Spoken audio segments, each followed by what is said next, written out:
मुझे लगता है राज्य के हस्तक्षेप के कारण हमारी परिवार व्यवस्था टूट रही है।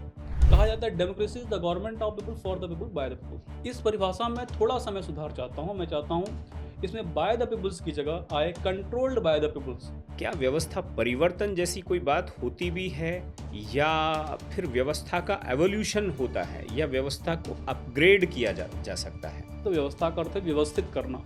इसके कई उदाहरण हो सकते हैं, जैसे सोलर सिस्टम। सिस्टम का अर्थ है व्यवस्था, वो एक अपने आप में व्यवस्था है। सभी ग्रह सूर्य की परिक्रमा कर रहे हैं, लेकिन सूर्य से दूर नहीं जा रहे हैं और ना ही वे सूर्य के भीतर गिर रहे हैं। इसका ये अर्थ है कि वे अपनी परिधि में स्वतंत्र हैं, लेकिन सूर्य के साथ जो है सहजीवन में भी हैं। वैसे ही जब हम समाज की बात करते हैं तो हर मनुष्य अपने आप में स्वतंत्र है, लेकिन वह मनुष्य किसी व्यवस्था का भी अंग है। वो लोकतांत्रिक व्यवस्था में रहता है, परिवार व्यवस्था में रहता है, समाज व्यवस्था में रहता है। आपने लोकतंत्र में सारे अधिकार तंत्र को तो दे दिए, लेकिन दो व्यक्ति परस्पर किस तरह से रहेंगे? नियोक्ता को नियुक्त करने के साथ साथ जो है उसे हटाने के भी अधिकार होने चाहिए। दोस्तों, समाज में मार्गदर्शक की भूमिका निभाने वाले लोग बहुत कम होते हैं, और जो लोग होते हैं उनको आइडेंटिफाई करना और उनकी आवाज़ और उनकी बात को समाज तक पहुंचाना, उनका उसका पहुंचना, ये बहुत ज़रूरी है। आज हमारे मार्गदर्शक के रूप में ब्रजेश राय, हमने उनको चुना है। आपका बहुत बहुत स्वागत है राय साहब। जी धन्यवाद। वो समाज विज्ञानी का जो अवार्ड है, वो मेरे ख्याल से 2024 जी 2024 का जो सोशल साइंस अवार्ड 2024, उससे वो विभूषित हैं। मार्गदर्शक की तरफ से उनको ये अवार्ड वो हुआ, और वो जो कुछ बातें आपके सामने रखेंगे, वो बात मुझे उसने प्रभावित किया। आप तक भी वो बात पहुंचेगी, इसी भरोसे के साथ आज हमने यहाँ पर उन्हें आमंत्रित किया है। एक बात होती है जिसको सिस्टम कहा जाता है, व्यवस्था। कुछ पब्लिक डोमेन में बातें व्यवस्था परिवर्तन जैसे शब्द भी कई बार दिखते हैं। क्या व्यवस्था परिवर्तन जैसी कोई बात होती भी है, या फिर व्यवस्था का एवोल्यूशन होता है, या व्यवस्था को अपग्रेड किया जा सकता है, या उसको करेक्ट किया जा सकता है? मेरे विचार या से व्यवस्था है क्या? क्या समझे? व्यवस्था, तो व्यवस्था शब्द को देखें तो व्यवस्था का अर्थ है व्यवस्थित करना। इसके कई उदाहरण हो सकते हैं, जैसे सोलर सिस्टम। सिस्टम का अर्थ है व्यवस्था, वो एक हम्म, अपने आप में व्यवस्था है। कैसे? जैसे सभी ग्रहों की बात करें, हम्म, सभी ग्रह सूर्य की परिक्रमा कर रहे हैं, लेकिन सूर्य से दूर नहीं जा रहे हैं और ना ही वे सूर्य के भीतर गिर रहे हैं। इसका ये अर्थ है कि वे अपनी परिधि में स्वतंत्र हैं, लेकिन सूर्य के साथ जो है सहजीवन में भी हैं। यानी यहाँ स्वतंत्रता और सहजीवन दोनों बनी हुई हैं। अगर ये गुरुत्वाकर्षण अधिक बढ़ जाए तो हम्म, वो सूर्य में ही गिर जाएंगे, हम्म। और यदि ये गुरुत्वाकर्षण जो है कम हो जाए तो ये सूर्य की परिधि से निकलकर किसी और गैलेक्सी में चले किसी जाएंगे। गैलेक्सी में चले जाएंगे या नष्ट हो जाएंगे। यानी अपनी परिधि में स्वतंत्र हैं, लेकिन ये व्यवस्था में क्या है, परतंत्र हैं। हम्म, वैसे ही जब हम समाज की बात करते हैं तो हर मनुष्य अपने आप में स्वतंत्र है, लेकिन वह मनुष्य किसी व्यवस्था का भी अंग है। हम्म, वो लोकतांत्रिक व्यवस्था में रहता है, परिवार व्यवस्था में रहता है, समाज व्यवस्था में रहता है। हम्म, तो व्यक्ति अपनी धुरी में तो स्वतंत्र है, लेकिन जैसे ही किसी दूसरे के साथ जुड़ता है, वहां उसके जो अधिकार हैं वो संयुक्त हो जाते हैं, परतंत्र हम्म, हो जाता है। हम्म, और इसके अनेक उदाहरण हैं, जैसे मोबाइल हम्म, सिस्टम है, हम्म, लैपटॉप सिस्टम है, हमारा शरीर सिस्टम है, पेन एक सिस्टम है। आप पेन को देखिए, पेन क्या है? पेन के अगर आप पार्ट्स को अलग अलग कर दें हम्म, और काम करना शुरू करें, वो अच्छे से नहीं लिखेगा। हम्म, जब आप सारे पार्ट्स को मर्ज करते हैं, जो जिस स्थान पर है, तभी वो जो है ठीक से काम करता है। बिल्कुल। अब मैं व्यवस्था के दो भाग देखता हूँ। हम्म, किसी व्यवस्था के दो भाग क्या हैं? एक है, मैं देखता हूँ मेजर कंपोनेंट, हम्म, एक माइनर कंपोनेंट। हम्म, जैसे मैं साइकिल की बात करता हूँ, एक सिस्टम है, बिना घंटी के चल सकती है। हम्म, घंटी रहेगा तो और अच्छा है, हम्म, लेकिन बिना चेन के नहीं चल सकती है। वो हम्म, पूरा एक सिस्टम बना हुआ है। ऐसे ही लोकतंत्र में जब हम देखते हैं तो एक आदर्श लोकतंत्र है, एक विकृत लोकतंत्र है। बिल्कुल। विकृत लोकतंत्र की व्यवस्था कहाँ है, क्या है? कि जनता ने अपॉइंट तो कर दिया, appointed by the peoples of India या hmm, appointed by the peoples of any country. Hmm, लेकिन जब हम बात करते हैं कि अपॉइंट करने के बाद क्या राइट्स हैं, तो देखा जाता है कि नियोक्ता को नियुक्त करने के साथ साथ जो है उसे हटाने के भी अधिकार होने चाहिए। यानी अपॉइंटिंग अथॉरिटी अपॉइंट करने के साथ डिसमिस कर सकती है। राइट टू रिकॉल जैसे राइट टू बात। रिकॉल कह लीजिए, राइट टू ऑपरेट कह लीजिए, राइट टू पार्टिसिपेट कह लीजिए, लेकिन हमको केवल और केवल जो है व्यवस्था के नाम पर एक चीज दी गई, वो है राइट टू इलेक्ट। हम्म, यानी कि लोकतंत्र में तंत्र जो है वह मालिक की स्थिति में आ जाता है, जबकि वास्तव में लोकतंत्र का जो परिभाषा हम सुनते हैं, कहा जाता है democracy is the government of people for the people by the people. Hmm, इस परिभाषा में थोड़ा सा मैं सुधार चाहता हूं। मैं चाहता हूं इसमें बाय द पीपल्स की जगह आए कंट्रोल्ड बाय द पीपल्स, क्योंकि ओ, जब आप बाय द पीपल्स कहते हैं तो ये जस्टिफाई नहीं करता है, डिफाइन नहीं करता है whether made by the peoples of India और controlled by the peoples of India. Hmm, यानी नियुक्त करना और नियंत्रित करना, ये हम्म, दोनों अलग अलग चीजें हैं। मैं एक सिस्टम की बात करता हूँ। एक सिस्टम आपने देखा है, न्यूक्लियर प्लांट होता है, हम्म, वो पूरा एक सिस्टम है।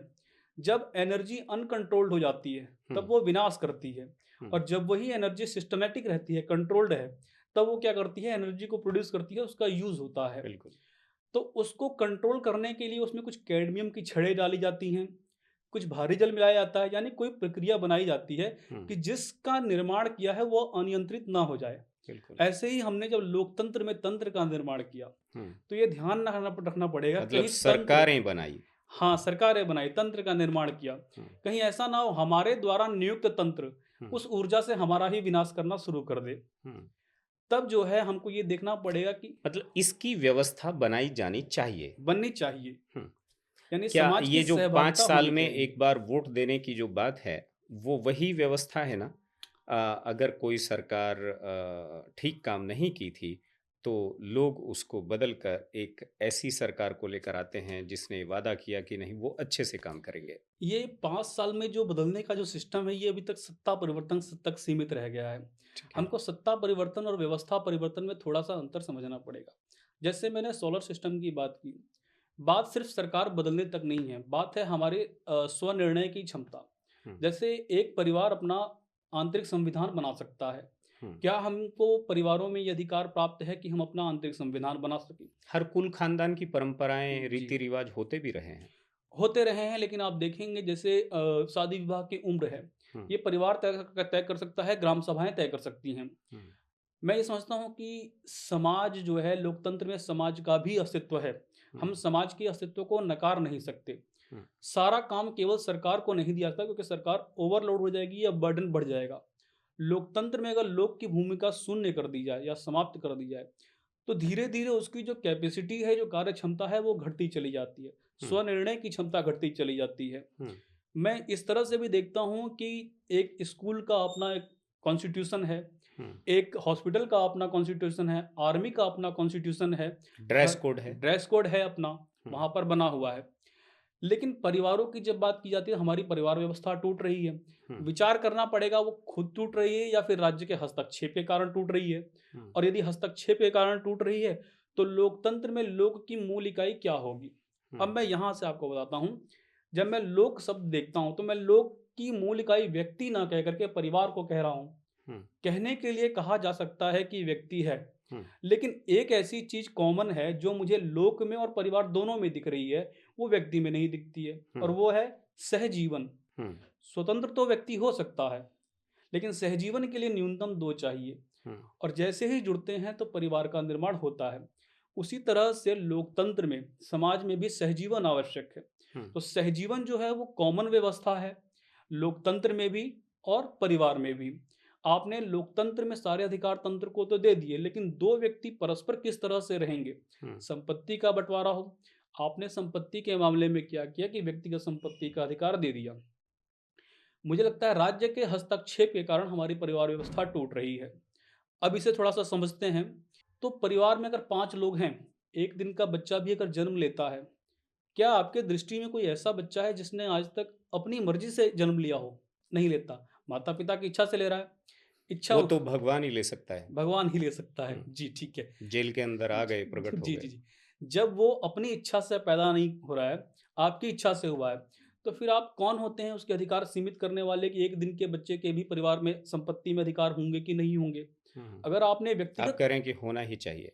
होना इसलिए चाहिए क्योंकि सामान्य सी बात है, जिसकी संपत्ति में जिसका अधिकार होता है, हुँ। उसी को समाज में सम्मान प्राप्त होता है। ये क्या हम समाज के बहुत पेचीदा विषय हैं। जी, जी। अ, क्या करें कि बेटी की संपत्ति आपने कहा कि हर सदस्य के होने चाहिए। जी, बेटी की संपत्ति जो है वो पिता के भी परिवार में रहे या फिर पति के परिवार में रहे या दोनों के परिवार में रहे या कहाँ रहे, ठीक है। देखिए एक मतलब कुछ एक न्याय संगत प्रक्रिया सबके लिए समान एक जी, जैसी जी, बननी चाहिए। जी। देखिए एक तो पारिवारिक संपत्ति है, हुँ, दूसरा है कि आप अगर प्रॉपर्टी को फंडामेंटल राइट में डाल देते हैं, तो कोई व्यक्ति अगर परिवार छोड़ता है तो वो अपने परिवार की संपत्ति में से अपना हिस्सा लेकर हुँ, जाए।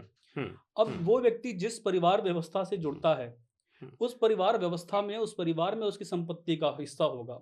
यानी जिस परिवार से अलग हो गया अब उसमें उसका कोई हिस्सा नहीं है। हुँ, एक एग्ज़ाम्पल से समझाता हूँ मैं आपको। मान लीजिए कि एक परिवार में टोटल 4 लोग रहते हैं और 60 लाख टोटल संपत्ति है। तो प्रति व्यक्ति जो संपत्ति आएगी वो 15-15 लाख रुपए आती है।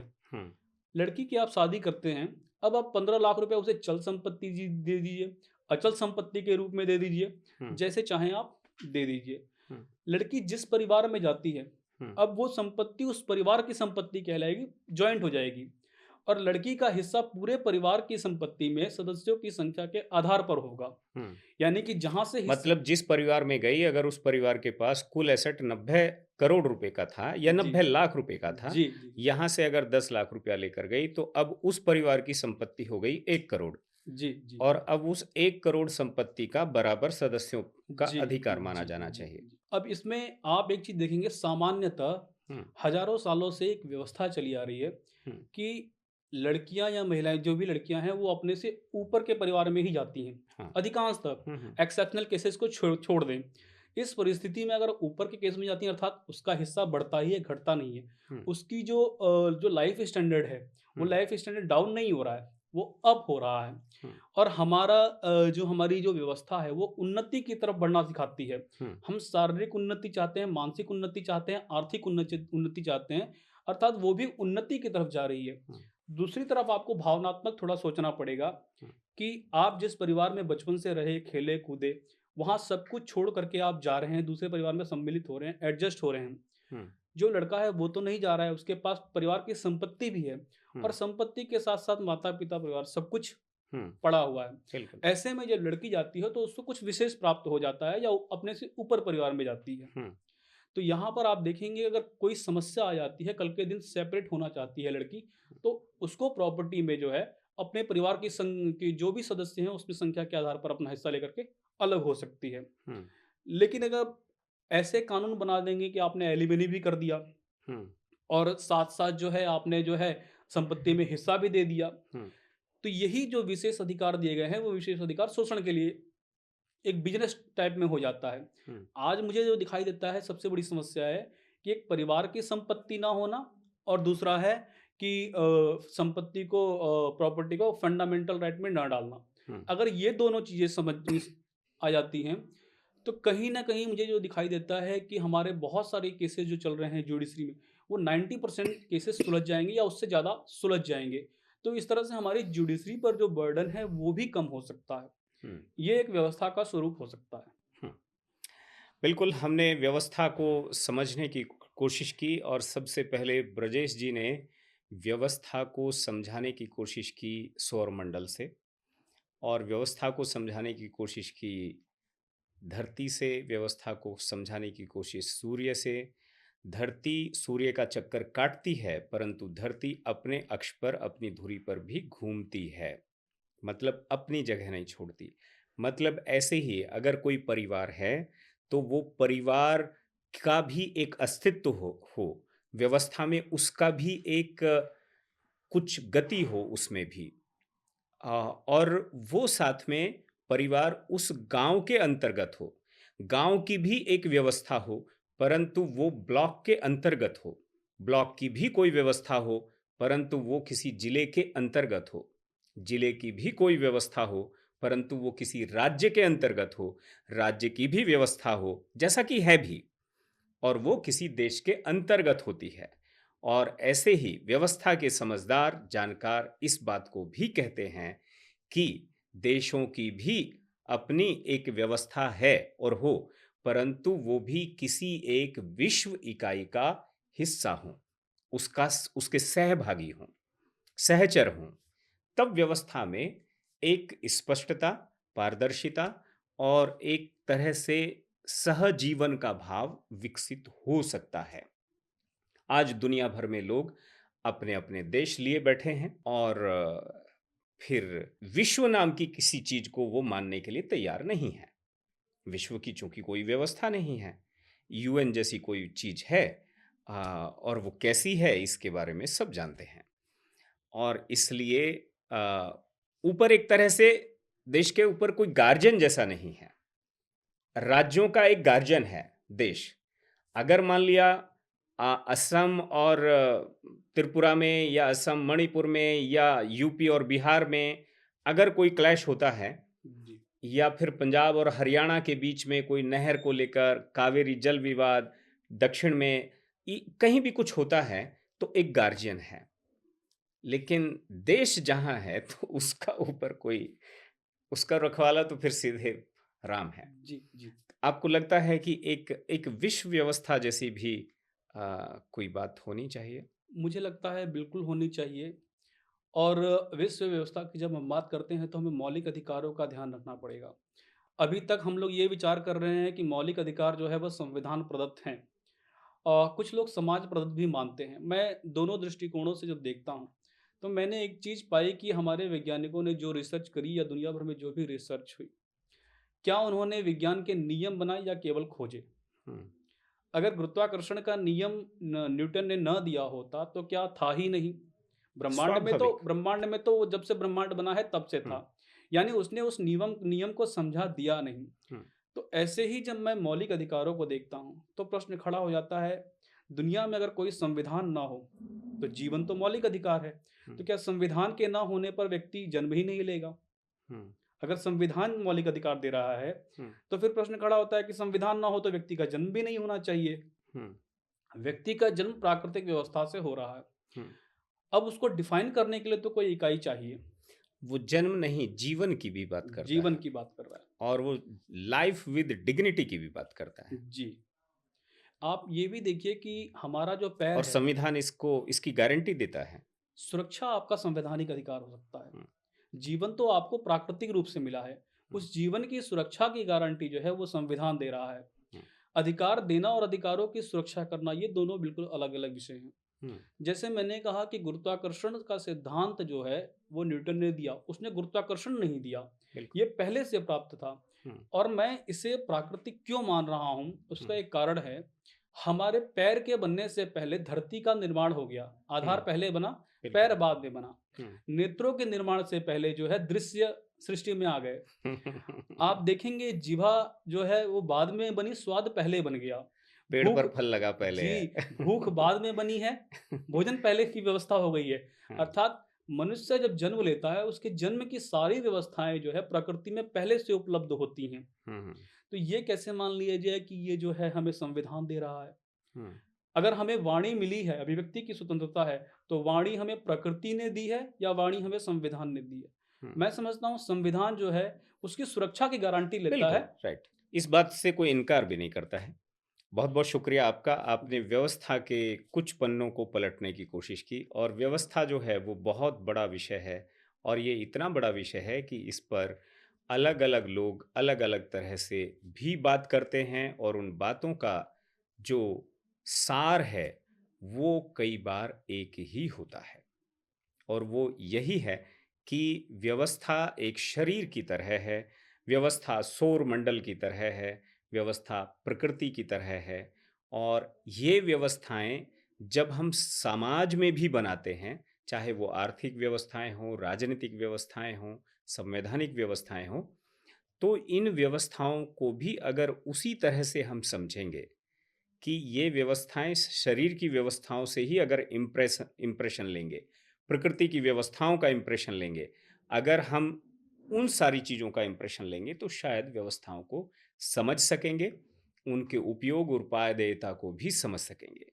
तो ये हमने एक छोटी-सी बात को समझने की कोशिश की थी और आप अगर इसे समझाने की और अच्छी तरह से कोशिश कर सकते हैं, तो अगली बारी आपकी।